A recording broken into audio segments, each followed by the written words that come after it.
What if the only way to survive was to cut off your own arm? That sounds like something out of a horror movie, right? Something no human being would ever willingly do. But in 2003, one man had no other choice. Alone, trapped in a canyon, and with death closing in, he had to make an impossible decision. And his story stunned the entire world. This is the story of Aron Ralston, a man whose name would forever be linked with one of the most extraordinary survival tales in human history. A man who went from being just another adventurer to becoming the very symbol of what it means to refuse defeat. But to understand what happened, we need to start at the beginning. Aron wasn't some reckless thrill-seeker with a death wish. He was, in many ways, just like you and me. Born in Ohio and raised in Colorado, he grew up with a love for the outdoors. He was smart, determined, and maybe just a little stubborn. Aron studied mechanical engineering at Carnegie Mellon University, later working at Intel. But behind the clean-cut job and the office cubicle, his heart always craved the wilderness, the mountains, the rivers, the desert canyons. This was where he felt most alive. And like many passionate adventurers, Aron had a dangerous flaw. He loved going solo. It wasn't that he didn't have friends, it was that he wanted to be alone out there. For him, it was freedom, independence, and the purest way to test his limits. But going alone also meant that if something went wrong, there'd be no one to help, and that's exactly the choice he made in April of 2003. On Friday, April 25th, Aron decided to head out for a solo adventure in Canyonlands National Park, Utah. His plan was simple: spend the weekend biking and hiking through the vast desert landscape. He didn't bother telling his family where he was going. He didn't leave a note, not because he didn't care, but because he always believed he'd be fine. After all, he had done this hundreds of times before. The desert that weekend was calm, silent, and stunningly beautiful. Canyonlands is a place where time itself feels frozen. Carved stone walls stretching into the sky, narrow passageways that twist like a maze, and colors so intense they almost glow under the sun. To Aron, this was paradise. To anyone else, it could look like the most unforgiving place on earth. And yet, he walked into it smiling, backpack on his shoulders, water bottle filled, a cheap multi-tool tucked away in his gear. Nothing seemed out of the ordinary, but here's the chilling part. No one knew he was there. If Varan disappeared, no one would realize it until it was too late. If he got injured, no one would come looking. That decision, something as simple as not telling a friend, was the very thing that nearly cost him his life. We often imagine that survival stories start with a dramatic storm, a violent accident, or some act of nature that blindsides the hero. But for Aron, it started quietly. No sound of thunder, no flash of lightning. Just a man walking deeper into a canyon, unaware that he was stepping into a trap he wouldn't escape from for nearly a week. And within just a few hours, this adventure would turn into his worst nightmare, because somewhere inside that maze of stone, as he tried to climb down into a narrow slot canyon, a single step would change everything. A single rock, ordinary, silent, and impossible to move, was waiting to pin him in place. It's chilling to think about. A 600-pound boulder was about to become his prison. Aron Ralston, the fearless adventurer, was walking into the canyon for what he thought was just another weekend of fun. But he was walking straight into a fight for his life. It was the kind of day that felt too perfect to go wrong. The sky over Utah's Canyonlands was painted a deep blue. The sun poured golden light over the sandstone walls, and Aron Ralston was in his element. By late afternoon, he had already biked several miles and now moved on foot into the area known as Blue John Canyon, a remote, twisting slot canyon carved by centuries of wind and water. The walls rose so close together in some places that just stretching your arms could touch both sides. To Aron, it was a playground. To nature, it was a carefully laid trap. Aron worked his way through the canyon with confidence, climbing, squeezing, and lowering himself carefully into the deeper, narrower sections. He had done this kind of thing countless times before. He felt strong, he felt capable, and he was, up until one fateful step. At around 2:45 p.m. on Saturday, April 26, 2003, Aaron began descending a 10-foot drop between two boulders. He carefully placed his feet, shifted his weight, and suddenly, everything changed. One of the massive boulders above him shifted. It happened in complete silence, like a predator waiting to strike. The rock moved, broke free, and dropped into the narrow slot with him. In a flash of instinct, Aaron threw up his arms to protect himself. His right hand braced against one wall of the canyon, his left against the falling boulder. But instead of stopping it, the force drove his arm back against the wall. The impact was brutal. An 800-pound boulder crashed down, pinning Aaron's right hand and wrist against the canyon wall. He was trapped. At first, Aaron didn't panic. He had been in tricky situations before. He figured he could just wiggle his hand free, maybe push the rock, maybe find a way out. But the more he tried, the more he realized this wasn't just any rock. This was a giant slab of sandstone wedged perfectly in the canyon, balanced in such a way that no amount of pulling, pushing, or straining could move it. For the next several minutes, Aaron fought desperately. He pushed with his legs, twisted his body, even used his climbing gear as leverage. But nothing worked. His hand wasn't just stuck, it was cemented in place by the crushing weight of the boulder. Minutes turned into an hour. The sun shifted above the canyon rim, the light grew dimmer, and the cold began to creep in. Aaron's confidence started to fade, replaced by the sinking realization of what had just happened. No one knew he was here. No one was coming to help. His water supply was limited. His food was almost nothing. And most importantly, his right arm, the arm that had carried him through countless climbs and adventures, was gone, at least for now. Imagine the feeling, the pain pressing down on his wrist, the numbness starting to spread, the frustration of trying everything and still being locked in place. Aaron was trapped between life and death, and all he could do was sit there, alone in the silence of the canyon. That first night, Aaron had a choice. He could panic, scream, and waste his energy, or he could think. And if there was one thing Aaron Ralston was known for, it was refusing to give up. So he took a deep breath, leaned back against the cold canyon wall, and started planning. He pulled out his cheap multi-tool knife. It was no bigger than the kind you'd buy at a convenience store, with a dull blade, a pair of pliers, and a few other basic tools. Aaron tested it against the rock, trying to chip away. Sparks flew, tiny fragments broke loose, but it was pointless. The sandstone was too hard. The tool was too weak. Hours passed. Nothing worked. By the time the stars appeared overhead, Aaron Ralston was still pinned. Cold, exhausted, but not yet broken. He told himself he could outlast this. He would wait. Someone would come along. He just needed to hang on until morning. But morning came, and no one was there. And as the sunlight crept back into the canyon, Aaron began to realize the chilling truth. He might die here. This wasn't going to be just another hiking story. This was going to be the fight of his life. The first night in the canyon had been long, cold, and merciless. Aaron Ralston sat slumped against the wall, his right arm crushed beneath the massive boulder, the stars glittering far above him like an unreachable promise of freedom. He barely slept. The pain pulsing through his hand was constant, the numbness creeping deeper. But morning brought a new sense of determination. When the first rays of sunlight lit up the canyon walls on Sunday, April 27th, Aaron told himself, "I can do this. I just need a plan." He inventoried what little he had. A small backpack with a bottle of water, about 350 milliliters. Barely enough for a single day in the desert. A few scraps of food, 2 burritos, some candy, and a little chocolate. His cheap multi-tool, a headlamp, and his video camera. That was it. No satellite phone, no emergency beacon, no rope that could help him move the rock.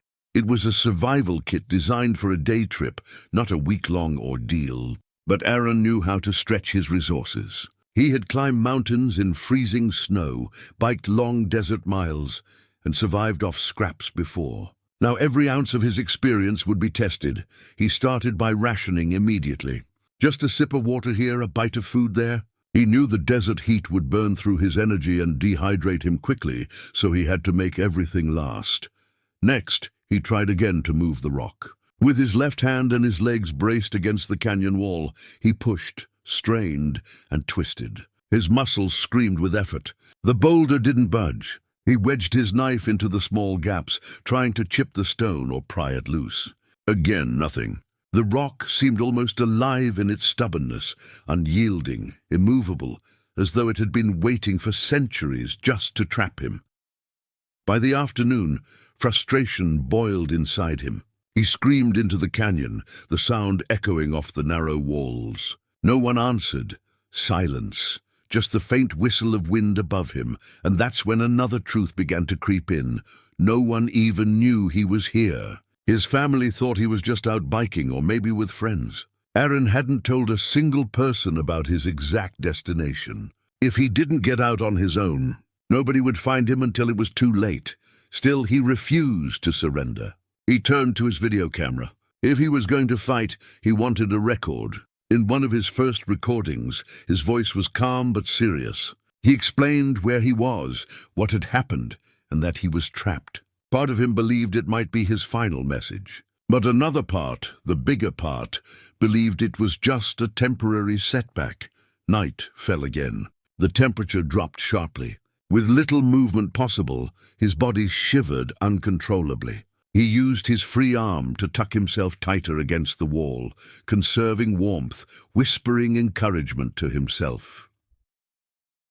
When Monday morning arrived, day 2, Aaron woke up weaker but still alive. He tried new strategies. He rigged up a pulley system with his climbing rope, hoping to shift the rock's weight. The setup looked clever, but when he pulled with all his strength, the boulder didn't so much as quiver. He tried chipping the rock again, sparks flying from the blade, but the sandstone was too solid. His hand, pinned and crushed, was growing worse. The skin was swollen, turning a darker color. He couldn't feel his fingers anymore. It was as though the canyon had stolen that part of his body, and no amount of effort would give it back. By the second night, his water supply was running dangerously low. Aaron knew dehydration could kill him faster than starvation. He tried to conserve energy, slowing his breathing, limiting his movements. But the desert air was merciless, drying his lips and throat, sucking the moisture out of him. And yet, through all of this, he clung to hope. Every few hours, Aaron told himself, someone might come. Maybe a hiker, maybe a ranger. I just have to hold on. But the canyon remained silent. As the stars returned overhead for the second time, Aaron Ralston realized this wasn't going to be a matter of hours anymore. This was going to be a test of days. And the longer he stayed trapped, the more he started to wonder how many days could a human body endure this kind of torment. By the time Tuesday, April 29th, rolled around, his third day trapped, Aaron Ralston's situation had gone from bad to critical. His food supply was nearly gone. His water bottle was almost empty. And his right arm, still pinned beneath the crushing weight of the boulder, was swelling, darkening, and beginning to smell faintly of decay. The numbness was spreading up his arm. But the pain hadn't left, it had just changed, becoming a dull, constant throb that gnawed at his mind. Every time he looked at his trapped hand, the thought stabbed deeper into him. That part of me is already dead. But Aaron was still alive, and he wasn't ready to let go. On day 3, he turned to his camera again. His voice was weaker now, rasping from thirst, but he still tried to project strength. He spoke directly to the lens, leaving messages for his parents, his sister, his friends. He apologized for not telling anyone where he had gone. He told them he loved them. At times, he forced a smile, almost like he was trying to comfort them through the camera. But in his eyes, you could see it. He was starting to face the reality that this canyon might become his grave. When he wasn't recording, he thought. And when he thought too much, the canyon walls began to play tricks on him. Dehydration and exhaustion started to blur the line between reality and imagination. Shadows shifted in the corners of his vision. He heard faint echoes, like voices calling his name, though no one was there. At one point, he swore he saw people walking above the canyon rim. He shouted until his throat burned raw, but when he blinked, they vanished. Just the desert silence remained. The human brain isn't built to endure such isolation. Trapped, immobile, starving, Aaron began having visions. Hallucinations of places he loved, people he missed, and even scenes of things that hadn't happened yet. At times, he drifted into daydreams where he was free, hiking with friends, walking through the mountains. Then he would snap back to the cruel reality, his arm crushed, his body weak, the clock ticking down. By the fourth day, Wednesday, April 30th, Aaron was in the darkest place he had ever been. His water was gone. He had started drinking his own urine, desperate to put any moisture at all into his body. It was foul, but it kept him barely alive. His body was failing. His lips cracked and bled. His muscles ached from sitting twisted in the same position for days. Every breath felt heavier, every heartbeat slower, and his mind went to places he never thought it would. He began to wonder what death would feel like, whether it would be quick or slow, whether his body would simply give up and fade into unconsciousness. He thought about his family finding out too late. He thought about his dreams, all the mountains he hadn't climbed yet, the life he hadn't lived yet. And worst of all, he thought about how something so small, just one rock, could steal it all away. In his lowest moments, he picked up his knife and stared at it. The thought was horrifying, but it kept returning, stronger each time. What if I cut my arm off? Could I do it? Would it even work?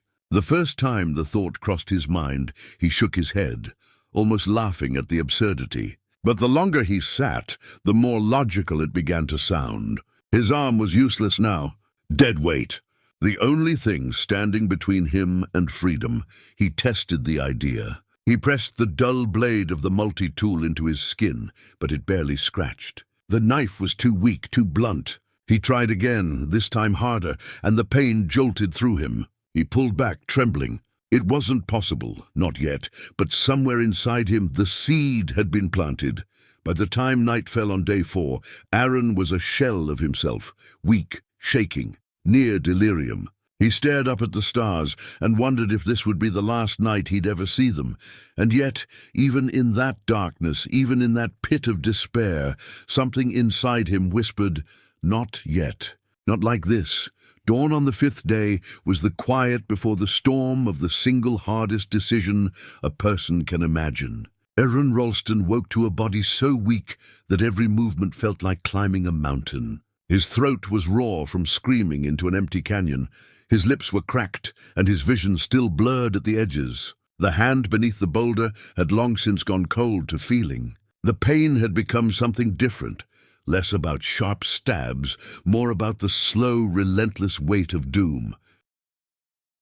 Yet even in that hollow quiet, a clarity settled over him.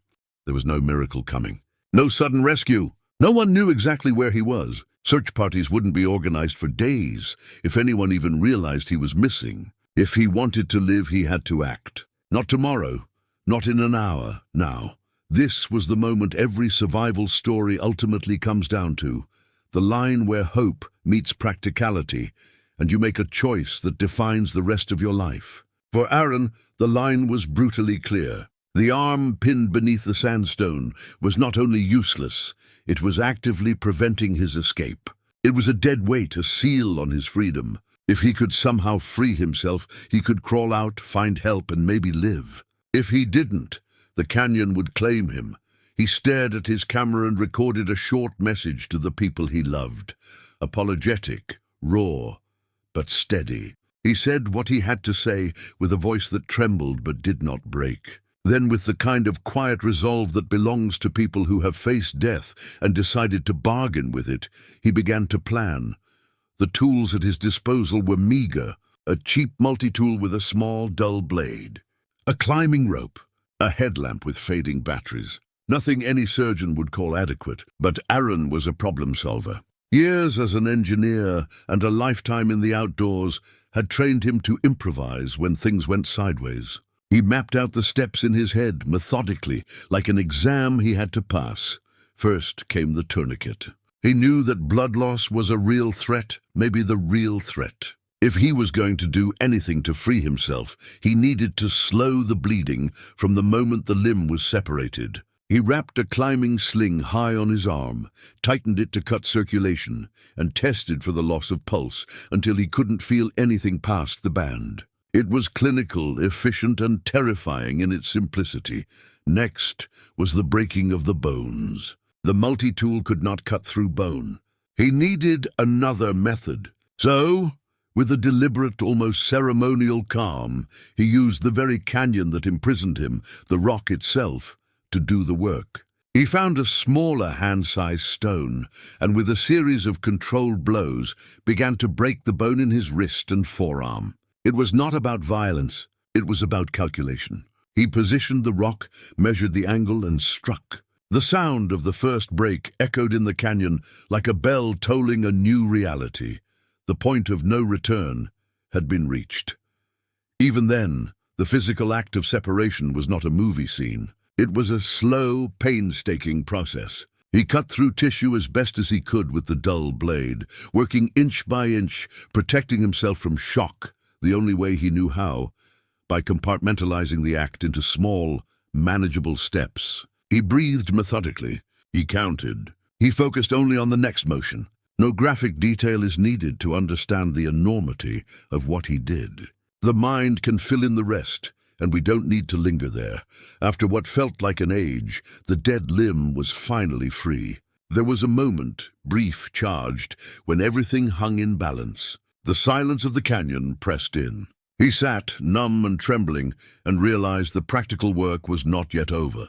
Blood would come, and he needed to keep it under control. With hands that shook from a mix of fatigue, pain, and adrenaline, he tightened the tourniquet further, applied pressure to the wound, and used what fabric he had to pack and compress. Once stabilized enough to move, the next task was mobility. He still had to get himself out of a maze of rock and sand, over uneven terrain, down a 65-foot drop, and across blistering ground with one functioning arm and a body drained of strength. The mental image of freedom, fresh air, voices, help, was the engine that kept him going. He rigged up a makeshift sling from his rope and slung his body weight to relieve pressure where he could. He learned to crawl differently, to use his legs and core to propel himself, saving his remaining strength for the final push. In that hour, something else happened, something quieter and deeper than any bandage or broken stone. Aaron stopped thinking of himself as a victim of circumstance and began to think like someone reclaiming his life. He became surgical in his planning, deliberate in each motion, and mercilessly efficient. The canyon was still a prison, but now it was a challenge he would outsmart. What people remember most is the image of him emerging, stained and exhausted, but alive. What they sometimes forget is the quieter reality. He chose to live on his own terms. He weighed the horrific against the possible and chose hope. It was not a heroic cinematic flourish. It was a human calculation, driven by a single unyielding desire, to see another sunrise. By the time the first heat of that day pressed down on the canyon, Aaron was moving. Not fast, not graceful, but moving.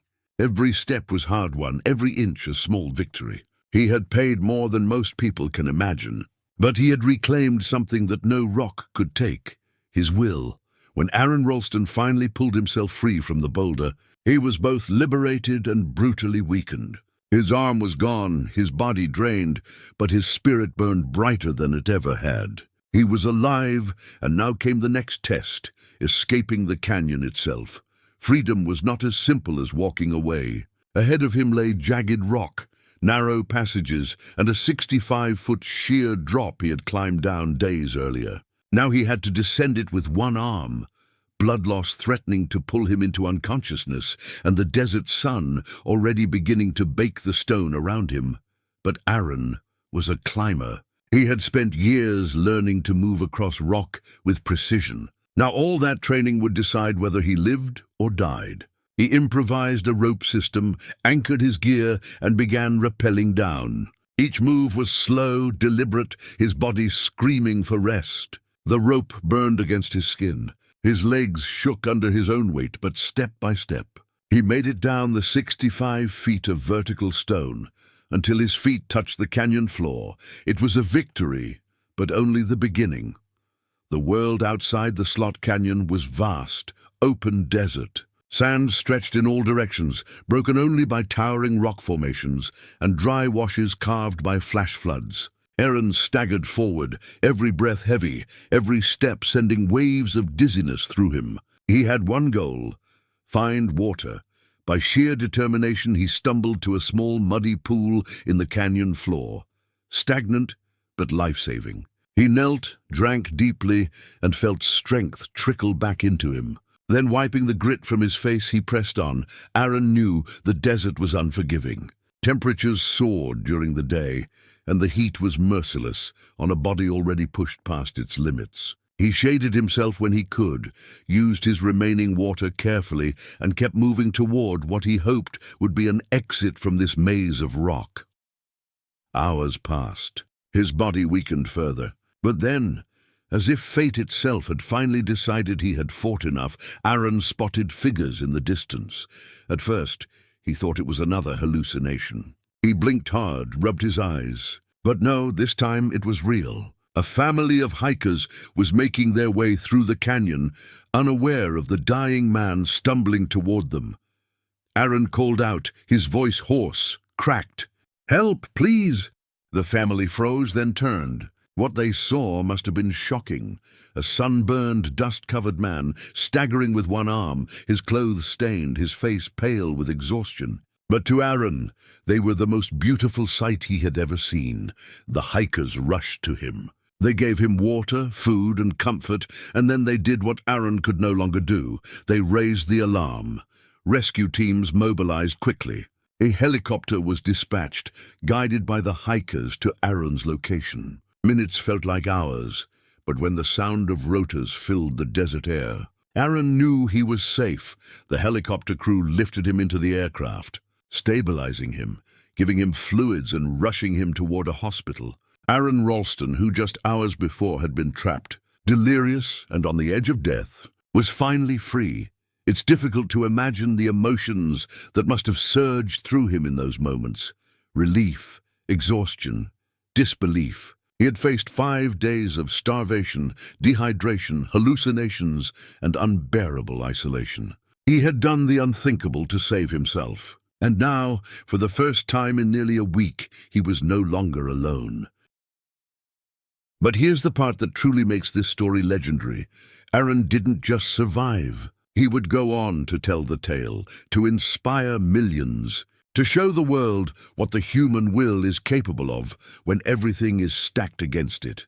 For now, though, in that helicopter, as the desert shrank beneath him, Aaron closed his eyes. For the first time in days, he could rest. He had beaten the canyon. He had beaten the boulder. He had beaten death itself. As the helicopter carried Aaron Ralston across the desert, his ordeal in Blue John Canyon was finally over. But survival was only the first chapter. The true test of recovery, physically, emotionally, and spiritually, was just beginning. When Aaron arrived at the hospital, doctors and nurses rushed to stabilize him. He had lost nearly 40 pounds, was severely dehydrated, and his amputated arm required immediate treatment to prevent infection. Surgeons cleaned the wound, closed it, and started him on the long road to healing. Yet even in those first fragile hours, something was clear. Aaron wasn't broken. If anything, he was stronger than ever. The news of his escape spread like wildfire. Headlines across America and around the world captured his unbelievable story. Climber trapped in canyon cuts off own arm to survive. People couldn't believe it. It sounded like something out of a movie. And yet it was real. Journalists wanted interviews. Television networks called. Aaron's parents, who had feared the worst for days, finally embraced him in the hospital, tears of relief flowing freely. It was a reunion they thought they might never have, and it was as raw and emotional as you'd expect. But what made Aaron different was his response. Many people, after facing such trauma, might retreat into themselves, never wanting to speak of it again. Aaron chose the opposite. He began sharing his story, not to shock, but to inspire. He described the loneliness of those canyon walls, the visions he saw in his weakest hours, and the unthinkable decision he had to make to stay alive. He admitted the fear, the pain, the despair, but also the hope, the determination, and the strength that carried him through. In the months that followed, Aaron didn't just recover. He thrived. He went back to climbing, skiing, biking, and adventuring in the wilderness. He proved that losing an arm didn't mean losing a life of adventure. If anything, it made him even more determined to push his limits. His resilience resonated with people across the globe. Students, soldiers, athletes, and ordinary men and women who felt trapped in their own struggles saw in Aaron a symbol of courage. His message was clear. No matter how impossible the odds, the human will can find a way, and Aaron wasn't done. He wrote a memoir titled Between a Rock and a Hard Place, which became a bestseller. Later, Hollywood turned his ordeal into a film, 127 Hours, directed by Danny Boyle and starring James Franco.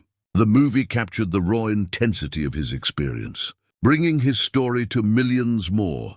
Aaron Ralston had gone from being just another climber to becoming a living legend. His name forever etched into survival history. Aaron's survival was more than a dramatic escape. It became a story that reshaped how people think about the human spirit, resilience, and what it means to fight for life. Every survival story leaves lessons behind, and Aaron's is no exception. He showed that preparation and skill matter. But when everything goes wrong, what truly keeps you alive is the will to never give up. His ordeal also sparked important conversations about wilderness safety. Hikers and climbers across the U.S. were reminded of the importance of telling someone where you're going, carrying proper equipment, and never underestimating nature. Aaron himself admitted that his greatest mistake was not leaving a note or itinerary. He paid the price, but he also ensured others would learn from it. Beyond the safety lessons, though, Aaron's story touched something deeper in people. It reminded us that life is fragile, unpredictable, and precious. It reminded us that sometimes survival isn't about strength. It's about courage, creativity, and refusing to surrender, even when everything seems lost. Aaron became a motivational speaker, traveling the world to share his journey. He inspired audiences not by pretending to be a hero, but by being brutally honest about his fear, pain, and desperation. His message wasn't about superhuman ability, it was about human determination, and perhaps the most enduring legacy is this. Aaron's survival showed us what it means to face the unthinkable and still find a way to live. His canyon ordeal wasn't just about a man versus a boulder, it was about a man versus fate. And against all odds, he won. Today, more than 2 decades later, Aaron Ralston continues to climb mountains, explore canyons, and inspire countless people with his story. He carries the scars of his ordeal every day, but he also carries the knowledge that he earned his life a second time through sheer willpower. As the sun sets over the deserts of Utah, the canyon where Aaron was trapped still stands silent and unmoving, the boulder still lodged in place. But for Aaron, that place will forever be more than a trap. It will always be the place where he discovered just how far a person can go to survive. And for the rest of us, his story will remain a reminder. When the odds are impossible, when hope feels gone, and when life itself hangs in the balance, the human spirit can still rise, fight, and survive, because Aaron Ralston didn't just escape that canyon. He escaped death itself, and in doing so, he showed the world the true meaning of survival.